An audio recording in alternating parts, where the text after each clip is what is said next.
Ito ang Presidential Broadcast Service Radyo Pilipinas. Radyo Publiko ng Bagong Pilipinas para sa Bagong Pilipino.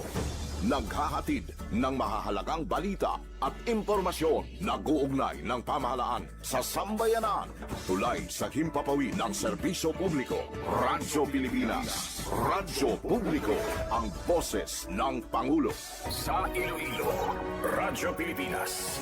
585 AM. Philippine Standard Time, alas 2:08 sa hapon.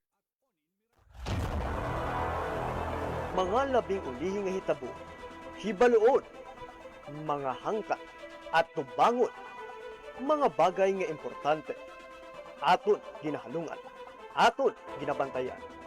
Ululupod kita sa Bantay Banwa! Bantay Banwa! Ang programa nga magatulong sa inyo sang labing ulihing nga balita, mga panugyan o kampanya para sa kayuhan sang tanan. Ikaw, ako, kita, Bantay Banwa!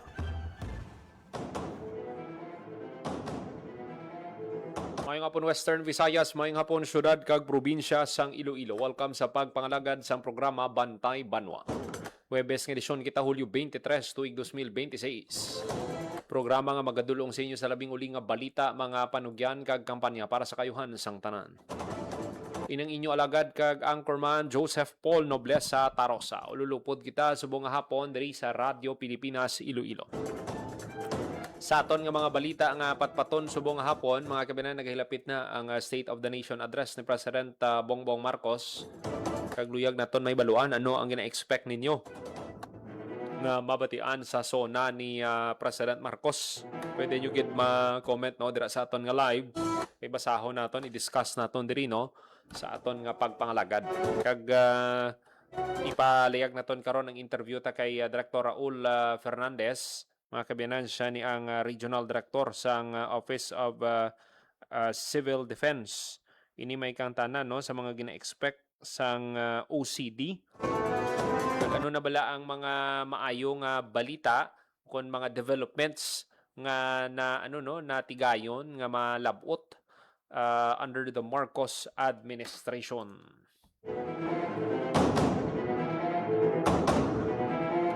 Minutos makaligat sa takna nga alas 2 sa hapon. This time magakwa kita sang latest update sa lakat sang panahon nga igadulong sa aton sang Pag-asa Iloilo. Radyo Pilipinas. Weather.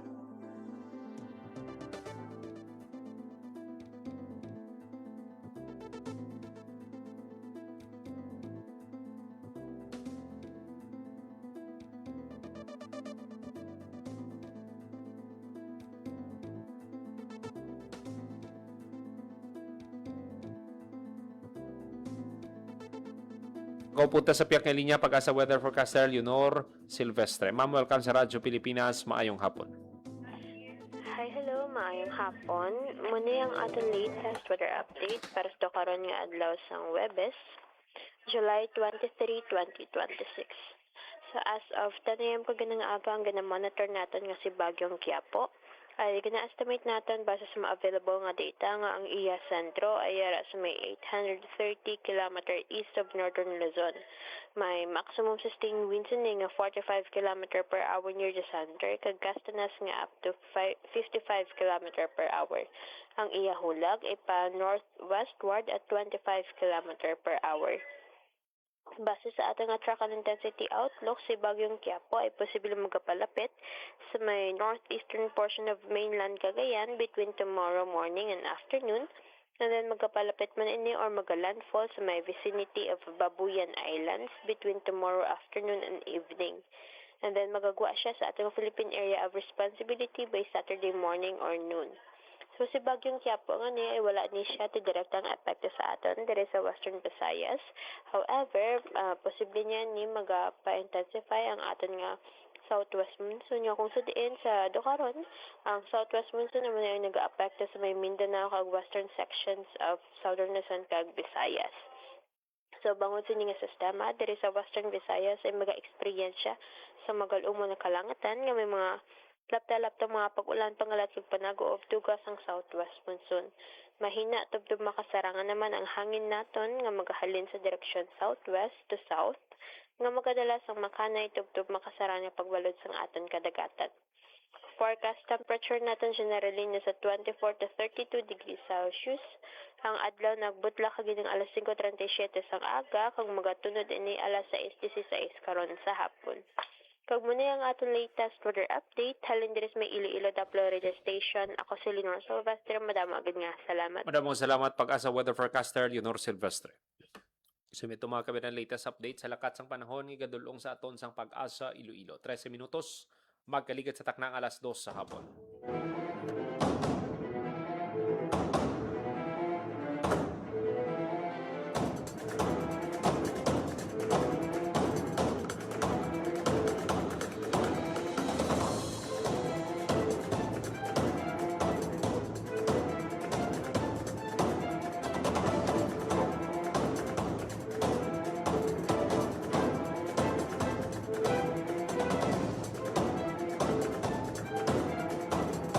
Mga kabinan, ang aton nga interview no kay Director Raul Fernandez, ang regional director sang OCD6 sa mga in-expect nila no sa State of the Nation address ni President Bongbong Marcos. Aton pamatian si Director Raul Fernandez.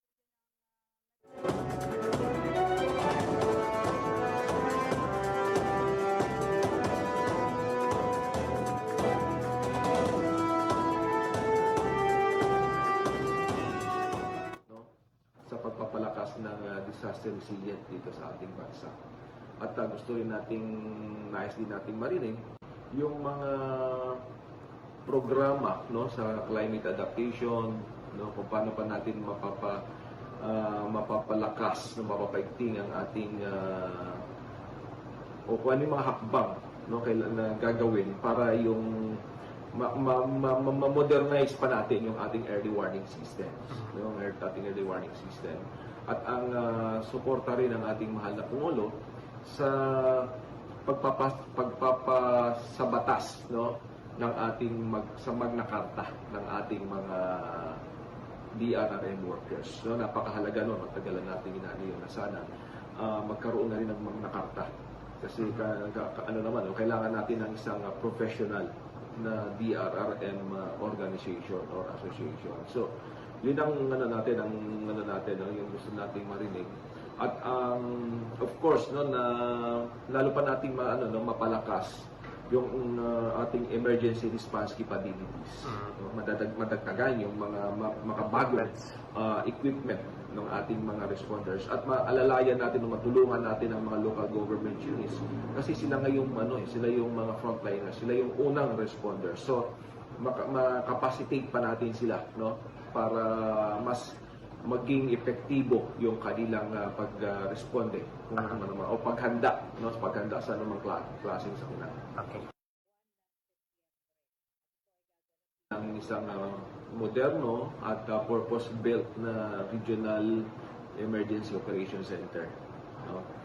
Meron naman tayong lupa, sana matulungan tayo doon na mapabilis yung construction na yun. No? Kasi yun ang magiging coordination and communication hub natin dito sa Western Visayas sa panahon ng mga sakuna.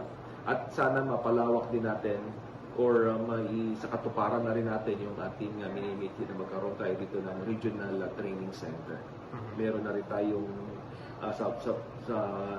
tayo nagpapasalamat no sa mga sa Pututan at sa Pasig City sa pagbibigay sa atin ng lupa para sa purpose na yun, na magkaroon tayo ng regional training center. So yun, for responders po sir yung for responders and of course mga mga DRRM mga disaster managers natin. No?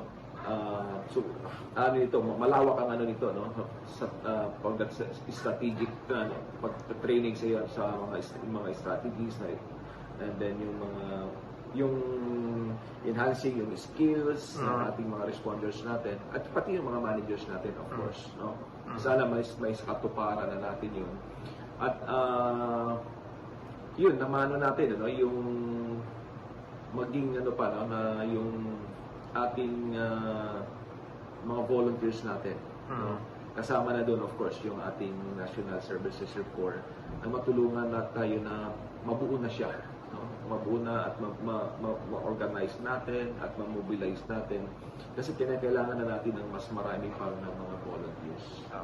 At yun, isa pa, no, mas ayos din natin yung ating emergency communication system. Kailangan rin natin yun. Dapat may mga redundant yung ating mga communication. Kaya para kung bumagsak man ang isang komunikasyon, meron tayong backup system na hindi maantala or hindi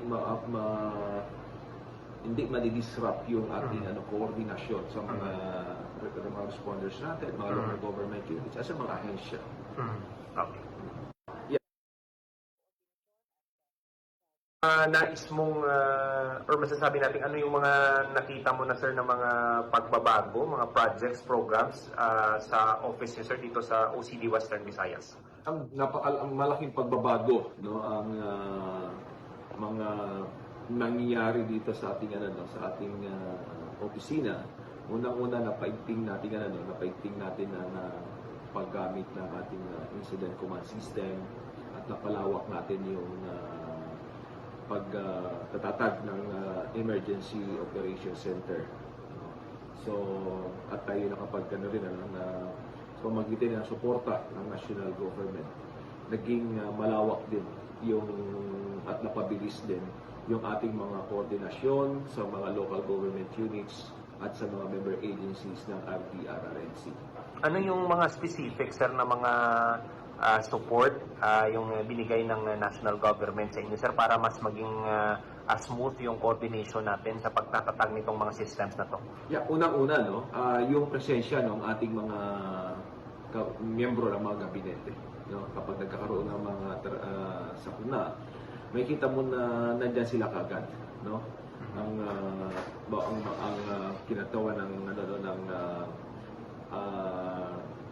bawat yung DSWD, si Secretary Gatchalian, then yung mga DILG, and then DPWH, no?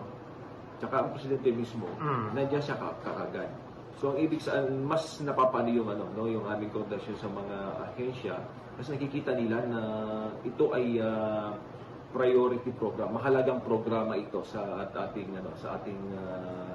pamahalaan. Kaya mas napapabilis yung ating koordinasyon. At napapabilis din yung tulong na pinapadala sa atin, no? Yung tulong pinansyal at yung mga programa na makabangon agad yung mga naapektuhan ng mga sakuna. When it comes to support, sir, sa mga naapektuhan ng bagyo, sir, kamusta naman yung suporta na ibibigay? Yeah, when it comes to early recovery, no, yung para maibsan or minimize yung impact or epekto ng bagyo, nandiyan kaagad yung ating mga relief goods, no, yung mga welfare goods natin. Okay. Agad-agaran, no. Napakahalaga ng mga preposition goods natin, no, mga welfare goods na preposition natin sa mga strategic areas, no, yung ating DSWD katuwang natin diyan at pati na yung DILG na mas pinaigting natin yung binigay na suporta sa kanila. And then of course, no, kapag may nangyari sa sakuna, nandun tayo kaagad, nagkakandak tayo kaagad ng assessment at nagagabayan natin ang ating mga MDRRMOs kung anong kailangan gawin, no, para mas ma-access natin ang National DRRM Fund or any projects, no, from pertinent agency, for example ang DPWH, para magawa agad yung mga nasira ng mga infrastruktura. Okay. Tiyan si Director Raul Fernandez ang Office of Civil Defense. So, ang Magna Carta for DRM personnel gid ang ginalauman, no, sang opisyal nga mention sang presidente kiti balantaman di basta-basta ang ginahimo sang mga DRM personnel ta tagsa ka may bagyo, may linog o kung ano man nga sahi sang kalamidad, sila nagaserbi nga frontliners sa response operations nga ginahimo sang gobyerno. Kuhaan nyo lang to baseng natabo sa miyag autobla, hindi gali lang to 19 sa isinta kabadyaw tong rescue sang banwa. Sa dalom sang taytay bala kung nadumduman sang aton mga tagpalamati. Una nga report no from the municipality of Miagao nga 19 pero ti isang nagsigi-sige ang pag-rescue bawas pagkadamo gali sila. Pero ti dira mo man makita kung paano gintrato no sang banwa ang mga ano no ang mga badyaw tatap dala sa evacuation center kag ti proseso man ang pagpapauli sa ila.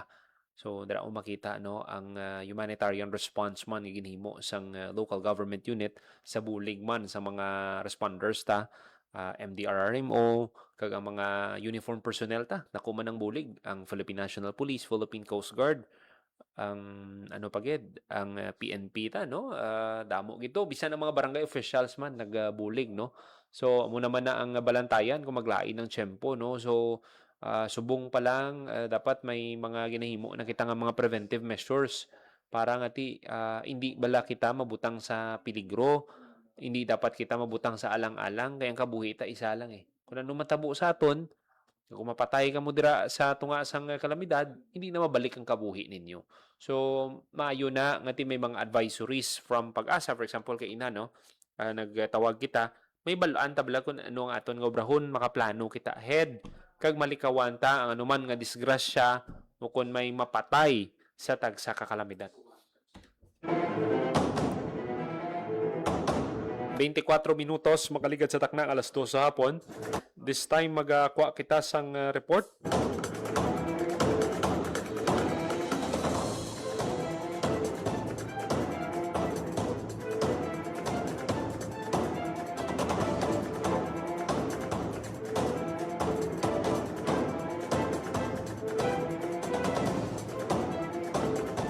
May update kita no sa sining desisyon natuhoy sa pagbunggo bala sang anay mayor sang Kalinog. May update from LTO kwaon ta ang detalye sa report ni Janelle Baclay.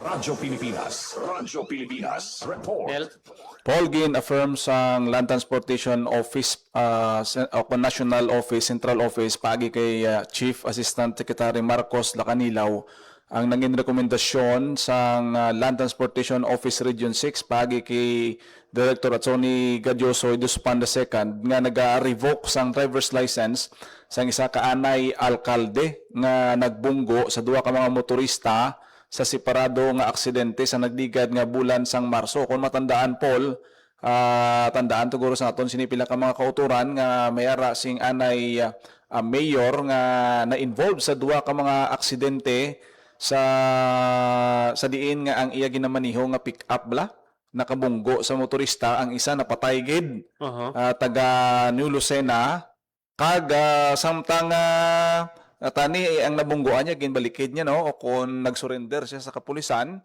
nagsigi-sigi sa gyapon niya sa pagmaniho no kag nagpalagyo hasta nga sa iya nga sobrang nga pagpalagyo pag-abot sa may barangay Loong Concepcion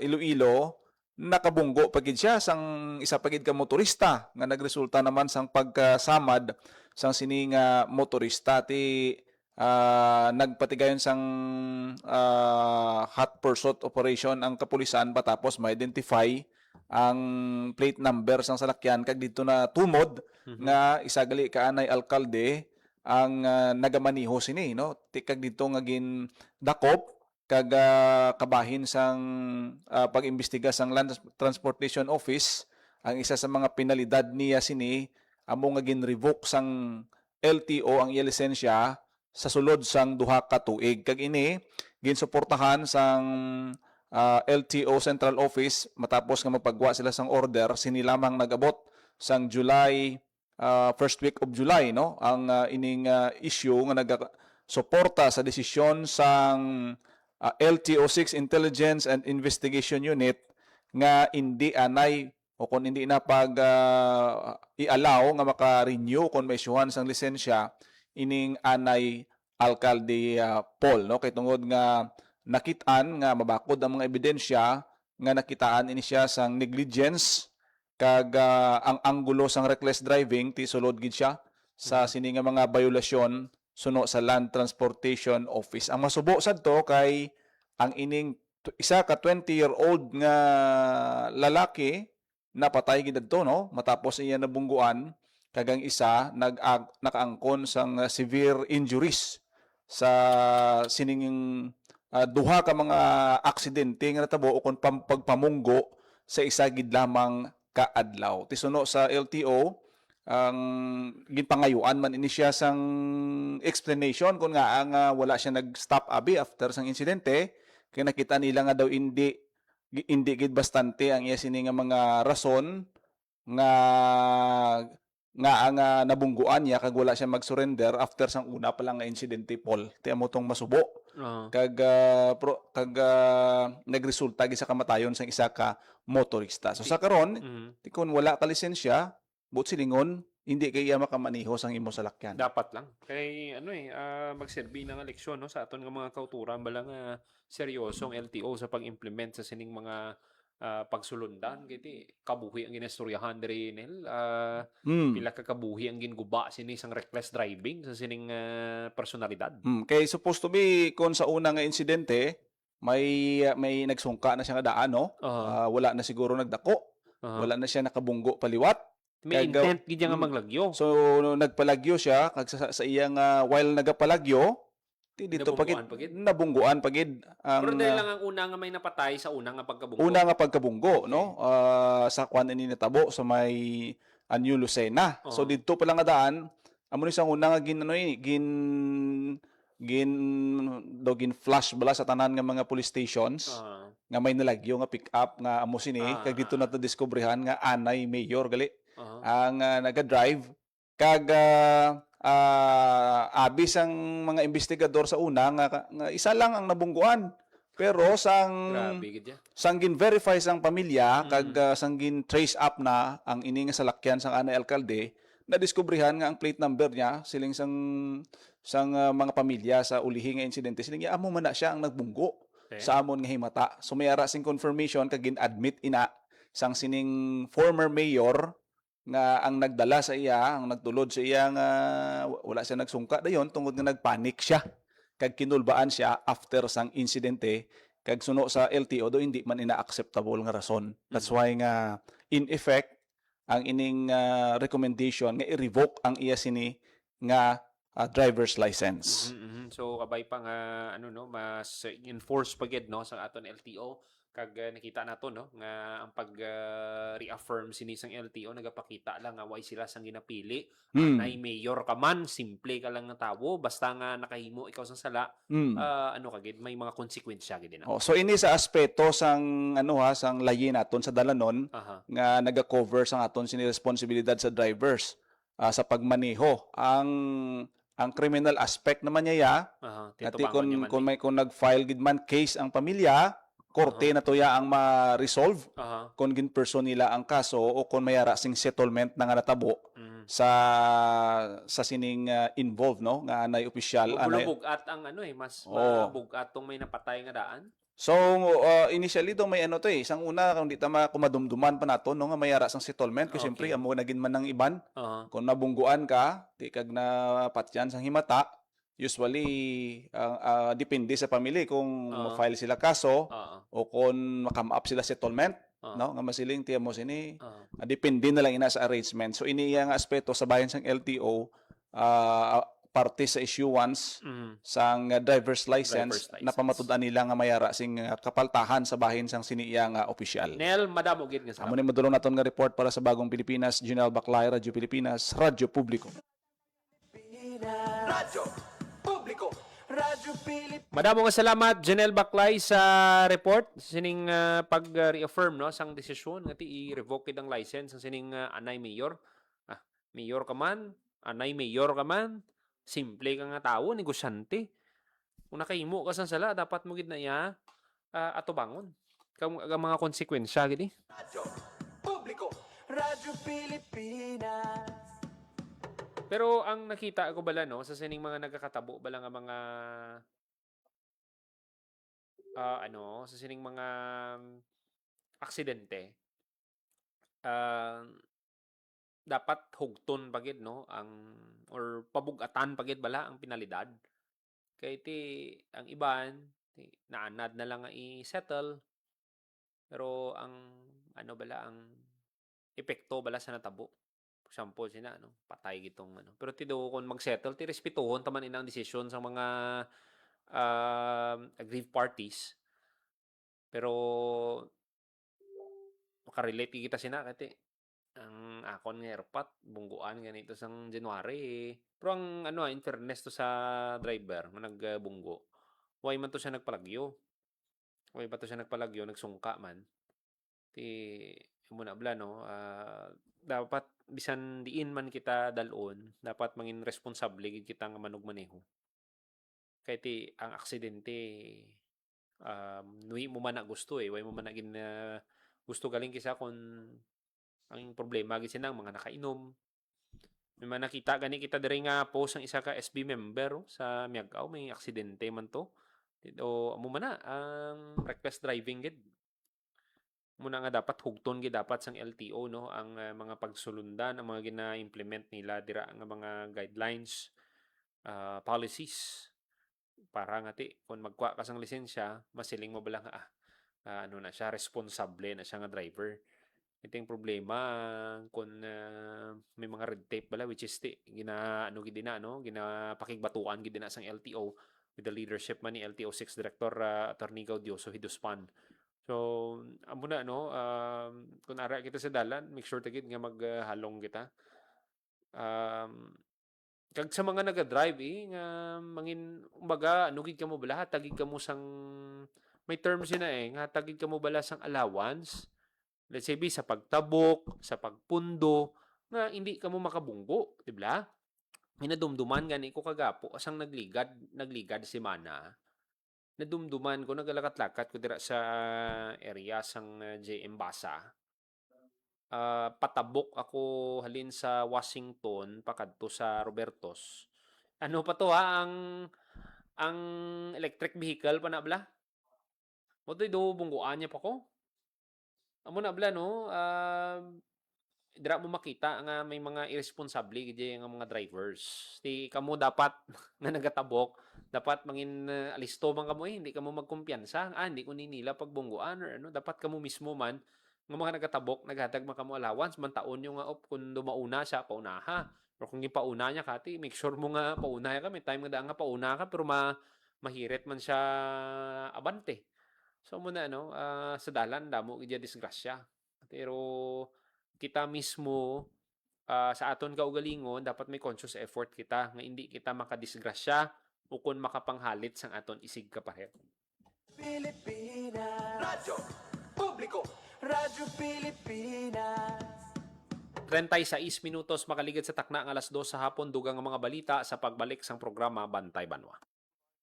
Ayos, very good. Ang pinakagusto ko doon yung mga punong magagakin. Kung walang puno, walang paglalakad. Hindi talaga siya masosolve sa kalsada lang. Ma'am will support you kasi gano'n na rin yung we have to change that mindset talaga Active Yung active mobility. Mula lunch, sobrang init na dito. Mahirap pag naglalakad dito. Halos walang masisilungan. Mga tao ayaw maglakad kasi talagang walang maayos na sidewalk. Nung pinakita ko kay BBM po yung plano nyo, tuwan-tuwa siya. Kasi kung makikita nyo yung vision niya, yung MT Villanueva pilot, full support yung national government dun sa vision ni Mayor Lenny for Naga City. Very excited kami. Malapit na tayong mag-start dito sa MT Villanueva sidewalk and the active transport project natin with the city of Naga. Nakamark na natin yung mga puno. And ito, yan, street lights na tayo, nakamark na tayo. Tapos ito yung lay-by, no? Yeah. Pweto na tayo. Ganda naman ng wires. Ang linis nun. Towards the end of this year, magkakatotoo na yan. Hindi na lang picture yan. Sana maging proof of concept din siya for the rest of the major thoroughfares in Naga and hopefully And the country. entire country.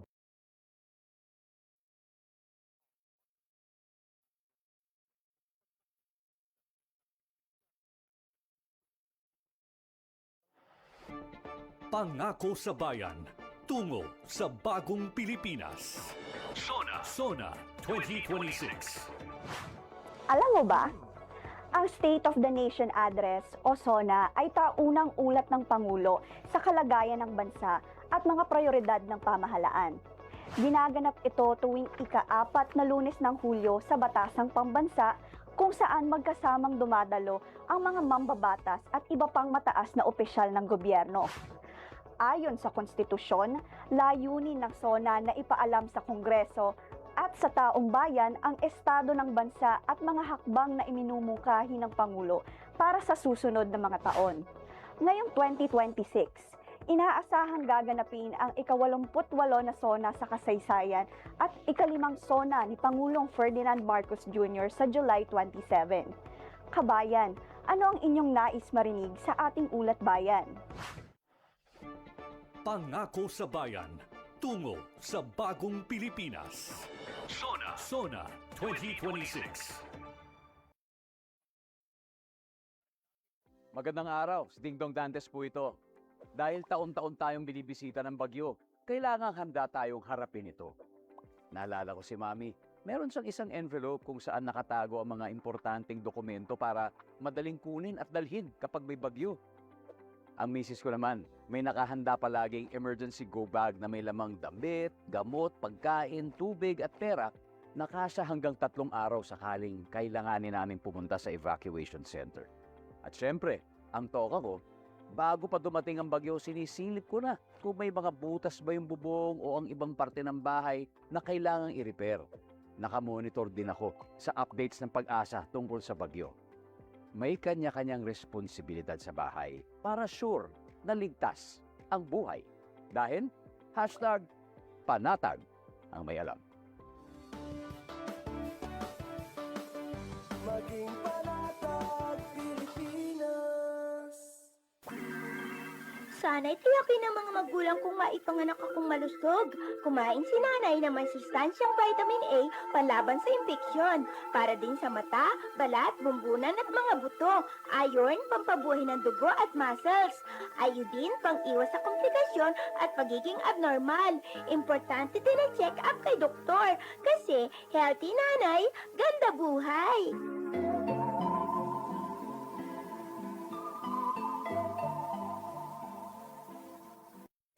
Time to celebrate kulturang Pinoy. Tradisyon, musika, sining, literatura at iba pa. Anything and everything fun and Filipino. Ito ang Pinoy Kultura. Flight PR 1043, now boarding. Hey, that's us! Vacation, here we go! Always love flying the first and oldest commercial airline in Asia, our very own flag carrier, Philippine Airlines. Dreaming of love while cruising at high altitudes. Did you know this track was specifically made for Philippine Airlines back in the 70s? Composed by Jose Marichan and arranged by Ryan Cayabyab. Closer to heaven with 30,000 feet. Brings back good old memories, at the same time, creating new ones with a new generation. Oo, ang ganda pa naman ng kanta. Leave all your worries as we soar over the clouds. I don't know about you, but I always feel a sense of pride every time I see our flag carrier on airports or up flying high in the sky. They'll be shooting stars through time and space. Yan ang Pinoy Kultura because our culture is cool. Maging mapanuri, huwag maging biktima. Ito ang karanasan ni Joanna, Elena at Shona. Sinabi niya sa nanay ko, mabibigyan nila ako ng trabaho. Pwede niya daw akong gawing singer. Sa abroad daw. Doon ako pupunta para magtrabaho. Hindi niya sinabi yung trabaho ay sumayaw ng nakahubad. Kinulong ako kasama ng mga ibang babae at hindi pinakain. Umabot ako ng Singapore. Pinilit naman ako makipagtalik sa mga foreigners. Doon ako nabuntis. 15 years old lang ako noon. Dito sa Pilipinas, 100,000 na bata ay pinapasok sa sex trade. Ang child trafficking ay isang krimen. Mag-report sa Action Line 02-1343. Hindi mo kailangang makita ang mga mukha nila para maramdaman ang takot nila. Isang paalala mula sa ECPAT Philippines, Interagency Council Against Trafficking, PIA at ng himpilang ito. Maging fuel efficient, siguraduhin na walang bagahe na di kinakailangan sa sasakyan. Magmaneho ng wasto at iwasan ang idling. May savings ka na aabot sa 15%. This is a public service announcement from the Department of Energy and this station. Tungo sa bagong Pilipinas. Sona 2026. isang taon matapos ang ika-4 na State of the Nation Address ni Pangulong Ferdinand R. Marcos Jr. noong 2025, mas pinalawak pa ang abot ng walang gutom program, alinsunod sa layunin ng Pangulo na wakasan ang kagutuman sa bansa. Bilang suporta rito, inilunsad ng Administrasyong Marcos ang Walang Gutom Kitchen na araw-araw naghahain ng mainit at masustansyang pagkain para sa mga street dweller at iba pang kabilang sa vulnerable sector. Target ng DSWD na magtatag ng kabuuang 12 Walang Gutom Kitchen sa iba't ibang panig ng bansa. At as of July 2026, umabot na rin sa 219,304 individual at pamilya ang nasilbihan ng libreng hot meals sa ilalim ng inisyatibong ito. Nagpapatuloy rin ang distribusyon ng electronic benefit transfer cards na may 3,000 pesos food credits na maaaring gamitin sa pagbili ng piling pagkain sa mga akreditadong tindahan at kadiwa stalls. Samantala, nitong Hunyo 2026, isang substitute bill ang inihain upang gawing permanenteng programa ang Walang Gutom program ng DSWD. Layunin nitong matugunan ang involuntary hunger, suportahan ang mga low-income household at higit pang palakasin ang lokal na produksyon ng agrikultura sa bansa. Pangako sa bayan, tungo sa bagong Pilipinas. Sona 2026. Alam nyo, lahat ng mata kaya kong titigan. Puwera lang mata ng bagyo. Kaya sa tuwing hinahagupit tayo ng bagyo, tandaan ang listen, lock, and leave. Listen, makinig sa balita tungkol sa direksyon at lokasyon ng bagyo. Tutok na sa mga news report sa radyo, sa TV at social media para malaman kung ano ang wind signal sa inyong lugar. Abangan din ang payo ng inyong LGU. Next, lock. Isara mga pinto, bintana, cabinet at main switch ng inyong bahay bago lumikas o pumunta sa evacuation center. And finally, leave. Lumikas ng mahinahon. Huwag ipagtulakan ang sarili kasi may taong nag-aantay sa iyo sa evacuation. Kaya laging tandaan, listen, lock, and leave. #panatag ang may alam. Maging panatag, Pilipinas. Time to celebrate kulturang Pinoy. Tradisyon, musika, sining, literatura at iba pa. Anything and everything fun and Filipino. Ito ang Pinoy Kultura. Naaalala niyo pa ba ang mga katagang ito? Amoy pawis, amoy araw. Ano ba yan? Puro sugat ka na naman! Bakit wala na naman kapares yung tsinelas mo? Ang dungis mo! Ma! Tama na! Ayos lang, di ba? Masaya naman tayo naglalaro sa kalye ng sipa, patintero, agawang base, habulan, jolen, trumpo, text, at marami pang iba. Some Filipino games just show how creative we are. All we need are players and nothing else. Ang saya balikan ng ating kabataan. Kain, tulog, laro, laro, at laro. O ano, game na? Pagkabilang kong 3, nakatago na kayo! Yan ang Pinoy Kultura because our culture is cool. Maging fuel efficient sa wastong pressure ng gulong at pag-set ng thermostat ng aircon sa katamtaman o hindi bababa sa 22 degrees Celsius. May savings ka na aabot sa 5%. This is a public service announcement from the Department of Energy and this station. Time to celebrate kulturang Pinoy. Tradisyon, musika, sining, literatura at iba pa. Anything and everything fun and Filipino. Ito ang Pinoy Kultura. Ang abacada, sounds that make up Tagalog words, pagbigkas at pagsulat ng mga titik o letra sa Tagalog, the basis for our national language. Steam It, Panahon TV, Tagalog Lang, Metro Scene, and Wiki dig into its evolution. Records start with the baybayin, the alphabet used by the early Filipinos in the 1600s. From the Tagalog root word baybay, meaning to spell, baybayin was apparently derived and influenced by Indic and Javanese scripts. There was also the alibata. Paul Rodriguez Versosa named that in 1914. Was based on the Arabic alphabet from the Maguindanao Moros, but was modified when the Spanish came. The Spanish introduced the Latin Latin and Spanish alphabet called abecedario, the original alphabet of the Catholicized Filipinos. You could say the Romanized version of Baybayin. Then the Americans came and introduced the English language and its 26-letter alphabet. Because there was fear of losing the abecedario, the government ordered the adoption of a Tagalog-based national language. They also wanted a dictionary and grammar book. That's where writer and former Senator Lope K. Santos comes in. In 1939, he developed ang Balarila ng Wikang Pambansa. Abacada became the national alphabet from 1940 to 1976. Noong 1976, ang Department of Education, Culture, and Sports ay nag-issue ng revised alphabet. Dinagdag ang mga letrang C, CH, F, J, L, N, Q, R, R, V, X, at Z. They called it Enriched Alphabet or Pinagyamang Alpabeto. More tweaks follow, and in 1987, the Filipino alphabet was published yet again with 28 letters. What you'd recognize is our modern alphabet. 26 letters from the Latin alphabet and the Spanish N or Enye and NG or Nang.